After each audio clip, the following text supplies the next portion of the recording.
Selamat malam saudara, kembali saya Herdina Suherdi menjumpai Anda dalam dialog Kabinet Kerja Menjawab kerjasama TVRI dengan Kementerian Komunikasi dan Informatika. Malam hari ini kami akan mengangkat tema mengenai peluang dan tantangan pembangunan sektor maritim. Seperti kita tahu bersama bahwa visi dari Presiden Jokowi adalah membawa Indonesia menuju poros maritim dunia, dan itu juga didengungkan kembali oleh Presiden Jokowi saat menyampaikan closing statement-nya di konferensi Asia Afrika beberapa waktu lalu. Dan sejauh mana sebetulnya upaya dan juga strategi yang sudah dilakukan pemerintah, serta apa kemudian tantangan dan peluang untuk mewujudkan Indonesia menjadi poros maritim dunia ini, kita akan berbincang bersama dengan narasumber yang sudah kami hadirkan di studio.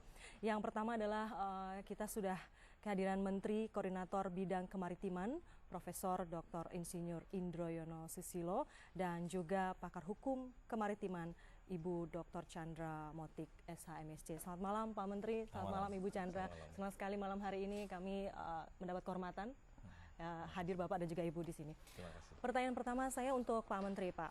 Seperti yang tadi saya sampaikan di awal bahwa visi Presiden Jokowi ini adalah membawa Indonesia menjadi poros maritim dunia. Dan ini tentu bukan hal yang mudah, melihat tantangannya juga berat, meskipun ada peluangnya juga cukup besar di sana. Namun apa kemudian strategi dan kebijakan yang akan ditetapkan pemerintah untuk mewujudkan visi tersebut? Memang Bapak Presiden mempunyai visi, yaitu membawa Indonesia menjadi poros maritim dunia. Dan untuk mengimplementasi visi Bapak Presiden tersebut, dibentuklah Kementerian Koordinator yang baru, Kementerian Koordinator Bidang Kemaritiman, yang di dalamnya mengkoordinasikan Kementerian Kelautan dan Perikanan, Kementerian Perhubungan, Kementerian Pariwisata, dan Kementerian Energi dan Sumber Daya Mineral.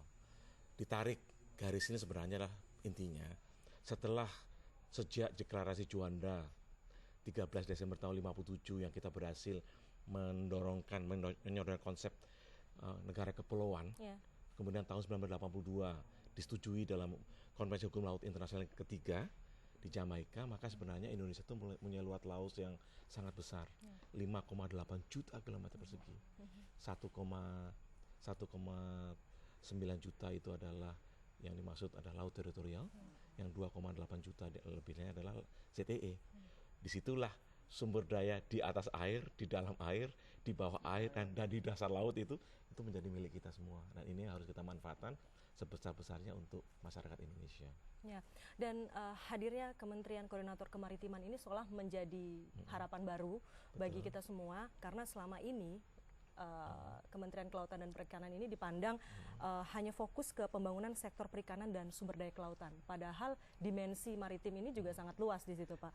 Mungkin bisa digambarkan sedikit, Pak, apa sebetulnya peluang yang ada yang selama ini masih belum bisa dimaksimalkan? Memang di situ kita melihat tadi, kita membaginya menjadi 4 sajalah fokus kerja kita garap sekarang. Pertama, dalam rangka pembangunan maritim ini, kita harus menyelesaikan batas-batas laut kita dengan negara tetangga. Ada 10 negara tetangga. Yang kedua, kita menyelesaikan memperkuat pembangunan wilayah perbatasan. Yang ketiga, kita harus mengamankan dan menyelamatkan laut kita, khususnya juga arus laut kepulauan Indonesia. Itu tugas pertama. Tugas kedua yang kita laksanakan adalah memanfaatkan sumber daya alam kita, yang hayati maupun non-hayati, termasuk jasa pariwisata. Nah, yang ketiga, kita harus membangun infrastruktur. Bapak Presiden menggarisbawahi yang namanya tol laut. Nah, tol laut itu sebenarnya adalah meningkatkan konektivitas antar pulau, dan di sini akan dibangun 24 pelabuhan, 5 diantaranya deep sea port, pelabuhan kontainer yang besar.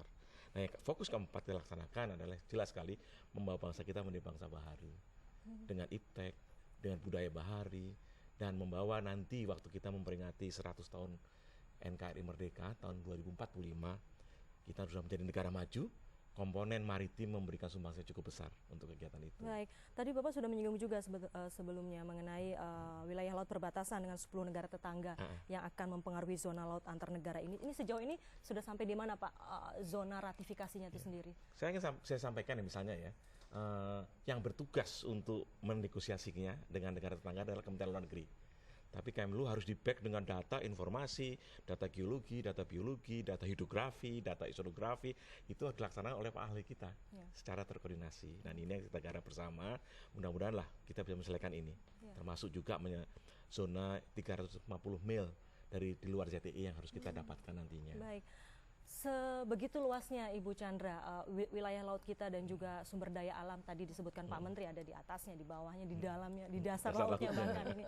Ini apakah kemudian undang-undang kita ini sudah cukup, Bu, untuk mengatur itu semua kalau Ibu melihatnya dari sisi hukum dan perundang-undangan? Dari sisi hukum sebenarnya kita sudah punya undang-undang kelautan. Itu sudah suatu kemajuan juga bagi Indonesia karena selama ini kita belum ada undang-undang kelautan. Kemarin ini tahun lalu disahkan undang-undang kelautan. Jadi undang-undang kelautan pun baru disahkan tahun lalu ya, Bu? Baru tahun lalu. Itu berjuang juga dari tahun 2000 sekian ya, Pak Indro ya, kalau nggak salah itu hampir 10 tahun akhirnya disahkan juga. Nah, sebenarnya di samping undang-undang kelautan kita punya undang-undang kemaritiman, disebut Undang-Undang Maritim Indonesia. Draftnya udah dibuat sebenarnya back ke tahun 80-an. Jadi sebenarnya sayang itu udah ada, cuman karena dulu kita masih belum fokusnya ke maritim, nah itu kemudian terlupakan lah gitu. Dan saya pikir sekarang dengan era Pak Jokowi, di mana beliau sangat menginikan sekali untuk maritim, mestinya saat inilah undang-undang maritim itu bisa dijadikan sebagai undang-undang karena itu sangat luas sekali dan sangat komprehensif. Karena ada ngatur mengenai navigasinya, mengenai safety keselamatan, mengenai pollution, terus mengenai economic regulation, terus mengenai manningnya, pengawakan, terus yang terakhir yang paling termasuk pencurian ikan juga. Ya, itu kelautan. Jadi kita ada beda yang kelautan dan kemaritiman. Itu adalah 25 submodul mengenai pengganti KUHD buku 2. Jadi sebenarnya maritim dalam tanda kutip pelayaran diatur di KUHD yang hasil dari zaman Belanda tuh, ya, sekarang belum dirubah gitu loh. Dan kita kayak ganti rugi kalau barang rusak atau barang hilang masih Rp500 per paket barang. Jadi kita masih pakai itu. Belum diupdate lagi ya, Bu? Belum diupdate lagi. Nah, itu kalau sampai bisa kita buat itu jadikan sebagai undang itu luar biasa Pak Menteri. Saya pikir zaman sekarang inilah saatnya kita mesti ada undang-undang maritim itu akan orang luar akan sangat apresiasi sekali. Baik. Jadi sebetulnya memang dari undang-undang kelautan itu sendiri saja dulu itu juga yang baru tahun lalu sebetulnya disahkan juga. Itu sebetulnya apakah sudah cukup, Bu, sebelum kita punya undang-undang kemaritiman yang draftnya udah puluhan tahun itu kalau ada? kemaritiman kita lebih aplikatif ya, kalau yang kelautan itu lebih normatif. Tapi whatever itu semua ada benang merah. Kalau saya lihat kayak kita bicara tentang kelautan itu biasa ya, tadi sampai oleh Pak Indo juga itu di bawah dengan gampangnya lah ya, sumber daya alam di bawahnya. Tapi kalau yang ke atasnya itu kita sebut itu kemaritiman. Jadi begitu saja membedakannya sebetulnya secara sederhana begitu ya gampangnya ya. Nah, itu yang beliau bilang. Karena itu selama ini juga masih kontroversi gitu. Sebetulnya nih membedakannya bagaimana kelautan dengan kemaritiman, karena selama ini kita memang orientasinya lebih banyak membangun daratan gitu ya. Jadi ke arah orientasi laut ini masih dan maritim ini masih kurang. Jadi luas sekali, emang luas sekali itu kita. Dan itu mestinya ya generasi muda itu kalau bisa manfaatkan itu luar biasa sekali. Seperti sampai Pak itu tahun 2040 kita harap Indonesia menjadi negara maju dengan memanfaatkan hasil daripada maritim dan kelautan kita. Baik. Pak, kalau kita bicara mengenai kemaritiman ini tadi kan dimensinya luas. Misalnya di situ tidak hanya pelabuhan dan juga transportasi laut, tapi juga ada pertambangan dan energi, kemudian juga ada perikanan. Bagaimana ini semua bisa bersinergi, Pak? Bisa bersinergi, kemudian nantinya bisa mengarahkan betul-betul mencapai visi menjadikan Indonesia menjadi poros maritim itu tadi. Tadi saya buat satu-satu dulu ya, supaya enak. Tadi kita bicara satu kedaulatan maritim. Ya kalau gimana kita berdaulat kalau batas lautnya belum selesai. Selesaikan dulu itu, sudah selesai. Kedua, itu targetnya kapan, Pak? Jadi sekarang misalnya kemarin waktu Bapak Presiden bertemu dengan Perdana Menteri Malaysia, kita sepakat untuk menyelesaikan itu. Waktu bertemu dengan Filipina, kita berterima kasih karena insya Allah selesai. Di sebelah timur itu ada Palau, ada Indonesia dan Filipina. Ini harus kita selesaikan. Jadi pertama, yang namanya kalau Mbak Dina mau punya rumah juga mesti tanya sertifikat kaflingnya mana. Nah ya, kita belum selesai nih. 70 tahun kaflingnya belum selesai. Itu tugasnya Bu Chandra ini yang buat itu. Kita garap ya. Nah itu. Nah kedua, setelah kita punya kaflingnya jelas, mari kita manfaatkan. Ikan kita jumlahnya yang boleh ditangkap tuh 6,7 juta ton per tahun. Harus tangkap secara lestari. Kalau enggak, yang mencuri kita kurangi. Perikanan budidaya harus digarap. Itu ada yang living resources. Terumbu karang kita luasnya 60.000 km persegi. Itu spesiesnya, jenisnya ada 920 jenis. Bisa untuk obat-obatan dari laut. Itu yang digarap. Belum. Nah, itu semua adalah yang sumber daya hayati. Non hayatinya kita bicara mineral, minyak dan konsumsi. Kalau kita melihat dari 60 cekungan migas kita, yang 40 adanya di laut. Itu potensinya sebetulnya pendapatan yang bisa diterima oleh negara dari situ bisa berapa? Loh, sekarang mendekati 30 miliar dolar per tahun. Jadi sebenarnya kalau ditanya APBN setiap tahun diusulkan pemerintah, sekarang ini kita sedang agak turunnya ya masih 27 miliar dolar. Sorry, betul. 27 miliar. 2 billion dollar ya. 30 miliar. Artinya memang potensinya masih sangat besar. Besar sekali. Dan itu belum terolah maksimal. Terutama gas. Sekarang kita gasnya makin meningkat, ditemukan gas baru. Tadi udah operasi namanya gas tangguh. Sekarang lagi gas masela gitu ya, gas abadi. Itu juga di laut, semua kedalamannya sampai 2000 meter gitu. Dan ini semua yang harus kita laksanakan dan kita garap untuk yang sumber non hayati. Belum lagi yang mineral di laut kan.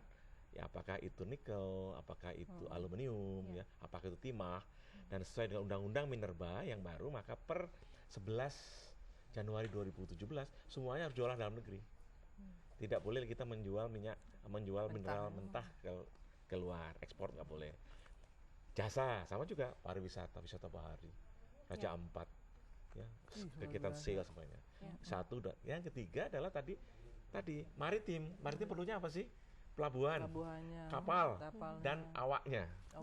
Nah, disitulah saya sampaikan, kita membangun tol laut untuk 24 pelabuhan, yang 5 adalah deep sea port, yaitu Kuala Tanjung di Sumatera Utara, Tanjung Priok di Jakarta, Tanjung Perak di Teluk Lamong ya di Jawa Timur, Makassar, Newport, dan di Sorong.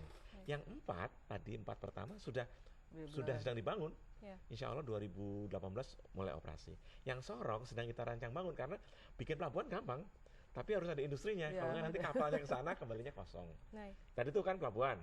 Tapi kalau pelabuhan nggak ada kapalnya susah. Ada 198 galangan kapal di Indonesia. Ya, yang 110 galangan kapal adanya di Batam. Dan sangat bagus membuka lapangan kerja untuk 120.000 lapangan kerja. Nah, sekarang kita laksanakan, apa yang kita lakukan sekarang adalah yang 88 di luar Batam gimana? Kita beri insentif. Keringanan biaya masuk, tech allowance-nya dipermudah, biaya masuk tanggung pemerintah dipercepat restitusinya, didukung oleh teknologi, itu kita laksanakan. Jadi dengan cara demikian harapan kami tadi potensi sumber daya laut kita hayati, non hayati dan jasa bisa kita manfaatkan secara lestari untuk sebesar-besar kemaslahatan rakyat, tapi juga konektivitas kita antar pulau meningkat juga. Coba dia bisa bayangkan ngirim satu kontainer dari Padang, di tempatnya Bu Chandra, Palembang, oke lah, Sumatera Barat. Sama ada Sumatera Barat ke Jakarta itu satu kontainer harganya $600. Iya, mahal benar. Tapi dari Singapura ke Jakarta kontainer sama itu $185. Sepertiganya. Di situ kelemahan kita berarti ya. Itu kalau kita nanti bersaing per 1 Januari 2016 ini kan, masyarakat ekonomi ASEAN, inilah salah satu persaingannya. Makanya saya mendapat tugas juga untuk menurunkan dwelling time di pelabuhan. Yang sekarang kemarin 8, sampai 9 hari waktu bongkar muat itu loh. Sekarang ditargetkan 4,7 hari. Kami kemarin saya survei terakhir baru 5,6 hari. Turun tapi harus dikejar. Dengan mempersingkat proses harinya itu diharapkan juga tentu biayanya lebih murah, bisa bersaing. Bisa bersaing dengan negara-negara ASEAN. Baik. Bu Chandra, tadi Pak Menteri sudah menyebutkan misalnya kekuatan nanti akan pelabuhan diperbanyak, kemudian juga galangan kapal dan awaknya juga diperkuat gitu. Apakah ini juga kemudian bisa menjawab kelemahan ataupun kekurangan dan kendala kita selama ini di sektor maritim, Bu? Iya, kan tadi sampaikan, memang pelabuhan kita kan sekarang ya banyak sekali kita nggak inefisiensi. Kemarin kita lihat juga, saya kemarin juga diminta oleh Pak Yonan dan Menteri Perhubungan untuk ikut di dalam komite kebijakan. Itu baru pertama kali kita membuat juga chart untuk pelabuhan, Pak. Jadi nggak boleh lagi melebihi itu. Jadi ada sekarang jumlahnya cuma boleh berapa persen untuk untungnya. Jadi pertama kali dari berapa puluh tahun kita ini. Jadi itu salah satu juga untuk membuat supaya efisiensi di pelabuhan tadi gitu loh. Kalau kita nggak bisa bersaing. Kemudian mengenai anak kapal ya, manning pengawakan itu juga begitu saya pikir itu. Dan dalam undang-undang yang kita sudah sampaikan tadi itu sebenarnya ada mengenai sertifikasi daripada ABK-nya sendiri. Kalau dulu kan bisa ABK-nya itu datang, terus lagi itu masuk, dibilang katanya udah lulus, padahal sebenarnya Ya, belum, nggak. ya. Sampai di kapal dia mabok laut, Ya. Nah hal-hal seperti itu kan Sekarang itu mulai bisa ditertibkan. udah dibuktikan, udah bagus gitu.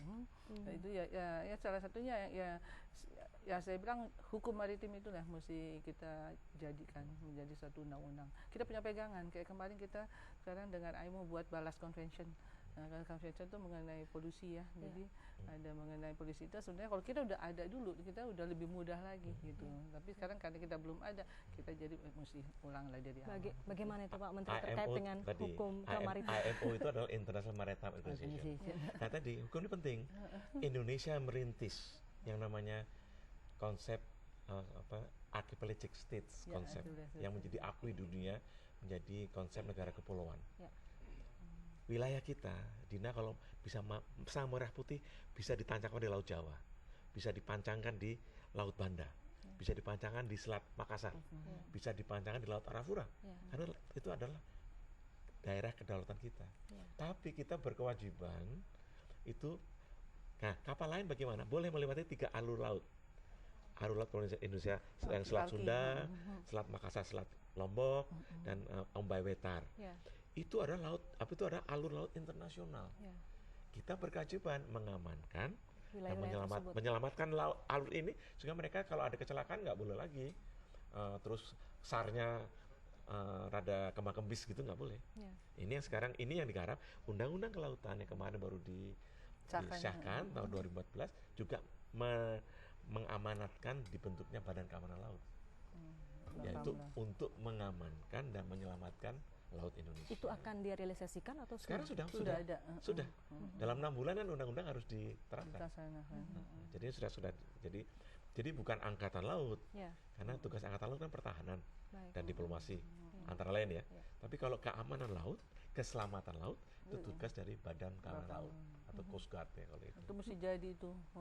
Udah ada dasar hukumnya sekarang ya Pak ya. Jadi tinggal mengamankan sumber daya laut kita itu Pak termasuk juga berarti tadi ikan ya Pak. Betul. Nah, upaya yang selama ini dilakukan misalnya dengan gebrakan Kementerian Kelautan dan Perikanan misalnya menangkap kapal-kapal ilegal yang melakukan pencurian ikan, itu apakah sudah cukup Pak ataukah dan itu apakah bisa berkelanjutan dilakukan selama 5 tahun ini? Jadi kan sekarang yang dilaksanakan ya, kan Dina lihat gebrakannya menenggelamkan kapal. Tapi saya kira yang dilaksanakan oleh Kementerian Kelautan dan Perikanan cukup komprehensif. Pertama nih ya, membuka perizinan secara transparan. Jadi orang misalnya bilangnya punya izin si A, punya kapal beratnya 100 gross ton, alamatnya di kampung mana gitu, dicek. Rakyat bisa mencek betul apa enggak gitu. Ya, nah, itu satu. Kedua, moratorium diberhentikan dulu. Apakah bisa apa enggak? Yang ketiga, semuanya dipasang pemantau. Namanya vessel monitoring system. Yang keempat baru kalau udah melanggar semua peraturan itu ya tenggelamkan. Untuk penenggelaman itu juga Undang-Undang Perikanan ya yang tahun 2009, Undang-Undang 45 tahun 2009 memberikan diskresi kepada negara untuk mengambil kebijakan kalau di tengah laut ada kapal dicek ininya ilegal, suratnya ilegal, semuanya ilegal, langsung tenggelamkan. Bisa ya Pak ya? Itu sudah tegas, itu diskresi kan. Jadi bisa yang juga dibawa ke pantai, diproses, disidik, dibawa ke pengadilan boleh. Tapi kalau yang lain itu juga diskresi khusus diberikan. Karena itu ada untuk cara bukan tapi tangkap tangan lah. Tapi nelayannya ini ya, nelayannya nelayannya diselamatkan gitu. Tapi kapalnya bisa. Nah ini kalau kita melihat mungkin Bapak juga bisa menggambarkan bagaimana sebetulnya tata ruang kemaritiman kita ini Pak. Seperti yang terlihat di layar ini. Ya, saya beri contoh gambar ini yang menarik adalah ini adalah jumlah sebaran jenis ikan di dunia. Makin merah itu ikannya jenisnya makin banyak. Nah, jadi dan Indonesia ada di Indonesia ya? Indonesia terbesar. Kita punya 8.500 jenis ikan.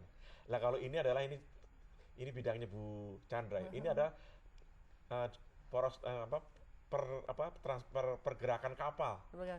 Dan kalau Anda melihat tadi wilayah kita itu adalah termasuk yang paling penting ada Selat Malaka yang setahun 90.000 kapal yang lewat Selat Malaka. Galangan kapal kita ada 198 tadi, 110 ada di Pulau Batam. Di yang di luar dan sangat sukses. Minyak dan gas juga sama. Tadi mata revenue-nya itu betul $30 miliar. 30 miliar kita itu jadi setiap tahun menyumbang $30 miliar ke Hasilnya APBN dari kita. APBN kita. Jadi ini kan, jadi Investasinya besar, tapi hasilnya juga besar, Pak. iya, tapi Investasinya besar, tapi hasil juga besar. Betul. Saya mendapat arahan dari Bapak Presiden untuk baik untuk masalah galangan kapal, industri migas, membangkit listrik 35.000 megawatt, Iya. semua itu beliau minta Baik. kalau bisa kandungan lokalnya ditingkatkan. Ya. Buatan Tadi saya made in tertarik, Pak. Indonesianya gitu, harus. Iya, tertarik tadi di peta tadi yang kita lihat di layar bersama itu tadi ada tol laut Jokowi. Nah, itu betul. hingga saat ini progres pembangunannya seperti apa dan rencananya sebetulnya ke depan akan bagaimana, Pak? Tadi saya disampaikan ini poros maritim dunia tol laut Jokowi ini ada 24 pelabuhan dan 5 deep sea port. Ini yang besar-besar ya. Itu yang tadi Bapak sampaikan di awal ya, yang Sebentar. sekarang 4 ini sudah mulai berjalan. Sudah berjalan dan Tiga Sorong. nah yang sekarang kalau tidak salah besok itu Bapak Menteri Perhubungan akan meresmikan yang namanya short sea shipping. Ya, jadi dari Lampung ke Surabaya pakai kapal, dari Jakarta ke Surabaya ngangkut kontainer pakai Pakai kapal. kapal. Jadi nggak ngerusak Pantura. Ya, Nah, jadi gitu kan? artinya harusnya nantinya akan ada penghematan dari Iya. sisi lain ya, pembangunan infrastruktur jalan tol Pantura yang selama ini juga ini termakan menggarisbawahi- itu juga betul. Ya, apa sampai Ya, tadi lewat Ibu laut Chandra ya. Bisa lewat laut. lewat laut, tapi Tapi jangan masih mahal-mahal safe, gitu ya, kan ada. tadi beliau makanya beliau tadi diundang awal. sama Menteri Perhubungan kan Iya. supaya fee-nya jangan mahal-mahal Iya. supaya bisa bersaing. karena kalau nggak ya sama aja Bu ya, kalau mahal juga ya sama saja gitu. Kita dikasih oleh Tuhan jalan raya yang gratis nggak dipakai. Nggak usah bayar. Nggak usah bayar. Baik. Tadi Bapak juga menyinggung mengenai program 35.000 megawatt yang saat ini Listrik, sedang dilaksanakan itu listrik. Itu juga seperti apa Pak kira-kira? Ini memang kalau Perkembangannya. kalau kita melihat target ya nantinya pada tahun 2019 itu 7% pertumbuhan ya. Jadi kan sekarang 5,3, 5,8, 6, 7%, kita membutuhkan listrik, kebutuhan itu Ya. 35.000 megawatt. Sejak kita merdeka 70 tahun yang lampau pada hari ini kita baru mau 50.000 megawatt. Memang dalam 5 tahun ini berat. Orang bilang ambisius, tapi kemarin kita semua sudah komitmen bersama harus jadi. Iya. Nah caranya gimana? Termasuk sudah karena memang investor sangat berminat untuk masuk. Asal 2 syarat.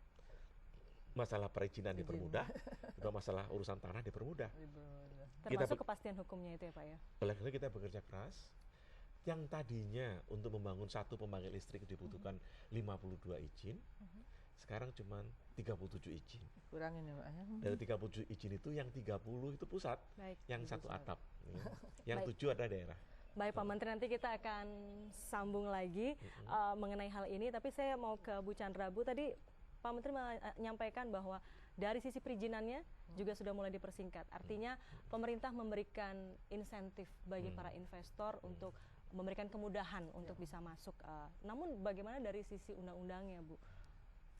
Undang-undangnya itu. Iya. Ya, ini sebenarnya kan Kepastian kalau hukum undang-undang dalam hal ini. ya undang-undang dari sudut legalnya sebenarnya emang itu mesti cepet ya, cuman dalam prakteknya kan itu soalnya sebenarnya kalau untuk undang-undang nggak terlalu Artinya dari sisi kedaulatan kita sebagai negara itu tidak ada ancaman di situ ya, nggak Bu? ada ancaman di situ sebenarnya, cuman dalam prakteknya gitu yang tadinya mestinya bisanya 2 hari diperpanjang jadi 5 hari. Kalau bisa disusahkan kenapa mesti dimudahkan? Nah ini mindset ini yang tadi mesti dirubah gitu, karena kita sekarang mengundang orang untuk membangun di negara kita, tapi dengan tanda kutip tadi yang benar gitu loh. Nah untuk itu kita disampaikan kalau emang nanti sekarang pemerintah udah mengatakan bahwa itu jadi satu atap, semua izin bisa dilaksanakan di situ dan mesti. Nah itu yang kita harapkan, jangan nanti instansi-instansi yang lain itu tidak mendukung. Ini gitu tantangan loh. berikutnya adalah bagaimana mensinergikan Pak, gitu. Nah, Karena ini jadi juga kalau ada tadi, otonomi daerah, di mana daerah-daerah juga punya. Saya mengharapkan TVRI bisa mengcover BKPM yang di Jalan Gatot Subroto ya.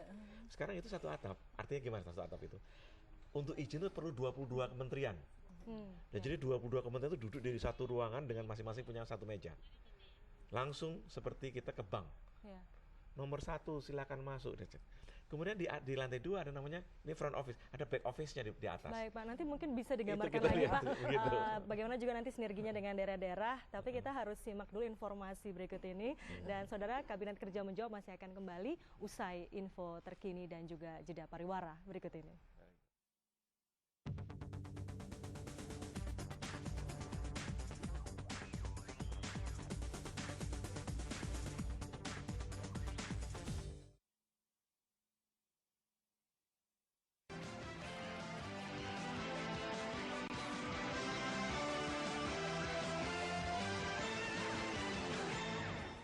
Selamat malam saudara. Mantan Kepala Dinas Perhubungan DKI Jakarta Udar Pristono kembali menjalani sidang dugaan kasus korupsi bus Transjakarta 2012-2013. Sidang kasus dugaan korupsi pengadaan bus Transjakarta 2012-2013 yang menjerat mantan Kepala Dinas Perhubungan DKI Jakarta Udar Pristono kembali digelar. Sidang mendatangkan saksi diantaranya anggota panitia pengadaan jaksa konsultan lelang dan tim pengendali teknis pengadaan bus Transjakarta Michael Mangasa Parulian yang mengaku dirinya dan 5 anggota panitia konsultan lelang mendapatkan honor dari proyek pengadaan bus Transjakarta meski tidak melakukan tugas atau pekerjaan sebagai tim pengendali teknis. Para saksi bahkan tidak mencek ke lokasi perusahaan pemenang perusahaan pemenang tender dengan dalih tidak diwajibkan dalam aturan pekerjaan mereka. Panitia menentukan pemenang tender hanya berdasarkan pengecekan dokumen. Tersangka Udar Pristono diduga melakukan korupsi karena menyetujui pembayaran 18 unit bus Transjakarta pada periode 2012-2013 meski tidak memenuhi spesifikasi. Kerugian negara diduga mencapai 63,9 miliar rupiah. Kami akan kembali untuk Anda 30 menit mendatang. Sampai jumpa.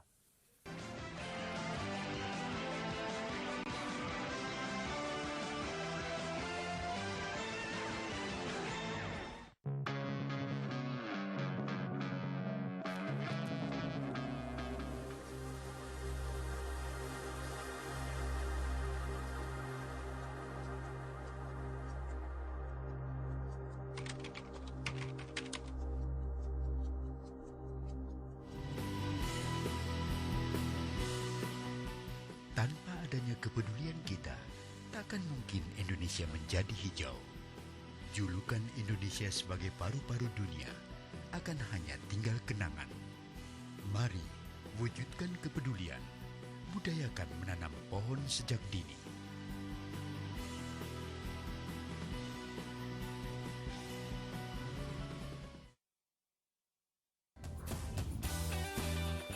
Baru di TVRI. Wakil Rakyat Bermalam, pendekatan secara nyata dan personal figur wakil rakyat dengan konstituennya. Di sini, wakil rakyat juga ingin ikut merasakan apa kendala yang dihadapi setiap konstituen di dapilnya masing-masing. Wakil Rakyat Bermalam, Senin hingga Jumat pukul 9.30.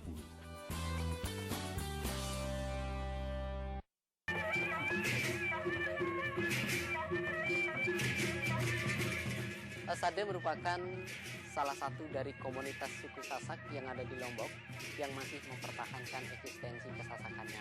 Desa ini berdiri sekitar tahun 1079 Masehi.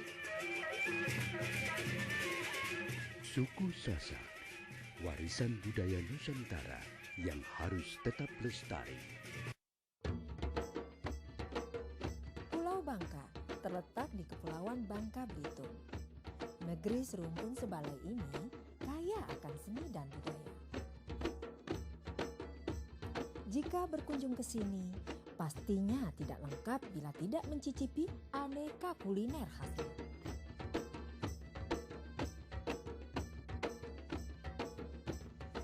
Nah, selain itu, Pulau Bangka memiliki pantai-pantai yang cantik dengan pemandangan di sekitarnya yang indah. Hamparan pasir putih yang luas, deburan ombak, matahari yang mulai terbenam menghangatkan suasana yang penuh keceriaan, membuatku terhanyut dalam indahnya suasana. Lestarikan wisata alam Indonesia.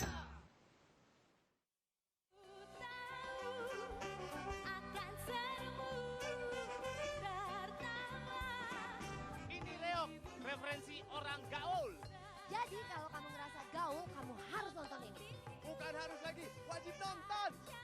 Nontonnya bareng AA, Tete, Encang, Encing, Babe, Emak. Pokoknya semuanya harus nonton ya.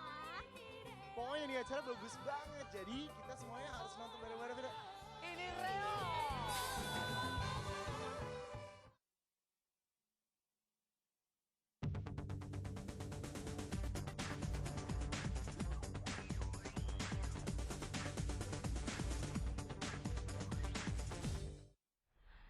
Ya, Anda kembali bersama kami di Kabinet Kerja Menjawab dan kita masih berbincang mengenai peluang dan juga tantangan pembangunan di sektor maritim. Tadi saya tengah berbincang dengan Pak Menko Kemaritiman mengenai bagaimana kemudian mensinergikan nih Pak antara apa yang diharapkan oleh pemerintah pusat agar perizinan-perizinan ini dimudahkan, bagaimana sinerginya dengan di daerah. Memang betul, jadi saya beri contoh tadi ya, pembangunan 35.000 megawatt listrik, kita berhasil secara umum dikurangi jumlah perizinan dari 52 menjadi 37. Nah dari 37 itu, yang 30 itu dari pemerintah pusat, yang 7 itu daerah. Gubernur, bupati, wali kota. Nah yang 30 perizinan ini sekarang disatu atapkan di BKPM. Di sana ada 22 kementerian dengan 22 meja bersama-sama. Dan di lantai namanya front office.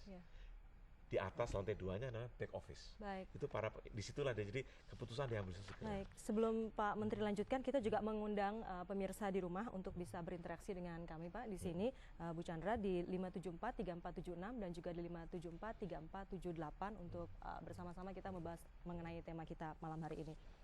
Baik Pak, tadi Bapak menyebutkan 30 di pusat, 7 di daerah. Implementasinya hingga saat ini menemui banyak kendala nggak Pak? Jadi begini, kalau yang pusat sudah berjalan. Sudah berjalan lancar ya? Ini loh, pakai time frame. Misalnya izin alih fungsi lahan, alih fungsi hutan, yang tadinya 300 hari, sekarang tinggal 50 hari. 50 hari. Misalnya, pakai time frame. Dan caranya pergerakan izinnya seperti apa dipantau kan, sudah pakai online kan sekarang begitu. Nah di daerah tentunya ini ada PKPMD. Dan ini memang kebijakan gubernur dan kebijakan dari bupati wali kota kan. Kadang-kadang memang harus lebih disosialisasikan. Dan tapi ada permasalahan. Kadang-kadang juga para pemerintah daerah juga ragu mengambil kebijakan. Ya kan? Karena kan zaman sekarang kan bisa-bisa ngambil kebijakan dikriminalisasi. Serba salah. Jadi oleh karena itu harus diperkuat ya dari pusat supaya mereka juga mengambil kebijakan juga tidak ragu-ragu. Baik. Pak, tadi kita juga ingin tahu mungkin bagaimana peluang mengembangkan energi terbarukan yang ada di laut juga Pak. Misalnya dari ganggang kah atau mungkin dari sumber daya yang lain, misalnya dari angin, gelombang yang selama ini mungkin belum terfikirkan untuk dimaksimalkan. Begini, energi fosil untuk kita sekarang adalah operasional. Tapi masa depan adalah energi baru dan terbarukan. Itu sepakat itu ya. Kita bagi dua sekarang. Mana-mana yang masih dalam tahap inovasi, mana-mana yang sudah tahap implementasi. Kalau Dinat bicara energi surya, energi angin, energi gelombang, energi biomasa, sebagian besar sekarang pada tahapan inovasi. Kalau kita membangun juga pasti ya 1 megawatt, 2 megawatt. Ya. Tapi ada tapinya nih. Ternyata kita sudah meloncat sekarang untuk yang energi angin. Kita yang energi angin sudah bicara energi yang implementasi. Kemarin Bapak Presiden di Yogyakarta meluncurkan pembangkit listrik tenaga angin 55 megawatt. Jadi tiangnya tuh 120 meter, baling-balingnya 66 meter radiusnya. Ini pertama kali dan nanti di Sidrap, Sulawesi Selatan 70 megawatt. Jadi kita sudah bicara 125 megawatt energi angin. Yang harganya per kilowatt hour cocok, terjangkau oleh Pertamina, oleh PLN. Dia mau. Berarti kan ini sudah implementasi ya. Dan itu nantinya akan bisa terrealisasi segera ini dalam 1,5 tahun selesai. Dan Anda bilang karena tiangnya tingginya 120 meter, baling-balingnya 66 meter, ya dia pasti dibangun di Indonesia. Nggak mungkin impor. Baik. Dan sepertinya sudah ada penelpon yang masuk, Pak. Halo, selamat malam. Halo. Iya, selamat malam. Dengan Bapak siapa, Pak? Dan di mana? Dengan Pak Pardi. Pak Pardi. Pak Soekardi ya? Iya, silakan Pak. Iya. Ini saya mau tanya dengan Bapak Menteri, ini masalah kesejahteraan kru kapal ABK itu bagaimana Pak? Standarnya dari UMP atau bagaimana Pak? Kesejahteraan untuk ABK ya Pak ya? Iya. Ya, baik, terima kasih. Tolong diperhatikan Pak ya. Baik Pak Sukaji. Kita sapa lagi penelpon berikutnya, masih ada lagi. Halo, selamat malam. Halo, selamat malam. Halo. Iya, selamat malam Pak. Dengan Bapak siapa di mana Pak? Selamat malam. Ya, silakan Pak. Dengan Pak siapa? Iya, Sanusi di Pamulang. Oh iya, selamat malam Pak Sanusi, silakan Pak. Iya, selamat malam Pak Menteri dan Ibu Chandra. Ketika Dirjen Kelautan Pak Samsul, masalah-masalah kelautan ini sudah pernah mencuat mengenai rent seeking. Kalau sekarang Joko Widodo, Pak Presiden kita, mencanangkan mengenai pembangunan ekonomi tol laut. Yang paling penting Pak Menteri, bahwa dermaga-dermaga dari 40 pelabuhan tadi yang sudah tua atau sudah usang tidak bisa dipakai lagi, itu yang penting diperbaiki. Pak Joko Kirmanto, Menteri PU, juga pernah melakukan rehabilitasi itu. Maka yang penting adalah bagaimana membangun otonomi daerah itu lebih kuat, lebih produktif untuk memperbaiki dermaga-dermaga yang sudah usang. Terima kasih. Baik, terima kasih Pak Sanusi. Telepon berikutnya, halo selamat malam. Halo, selamat malam. Iya, selamat malam. Iya, selamat malam. Silakan, Ibu. Bapak, silakan Pak. Dengan Pak siapa, di mana Pak? Iya, dengan Bapak Narwin di Tangerang. Pak Narwi di Tangerang. Iya, silakan Pak. Iya, ini untuk prospek pembangunan maritim sebenarnya ya sudah sangat tepat ya, karena wilayah negara Indonesia kan ibaratnya 2/3-nya itu adalah lautan ya. Kalau kita bisa memanfaatkan potensi itu secara maksimal tanpa sumber daya pun sebenarnya Indonesia itu bisa maju.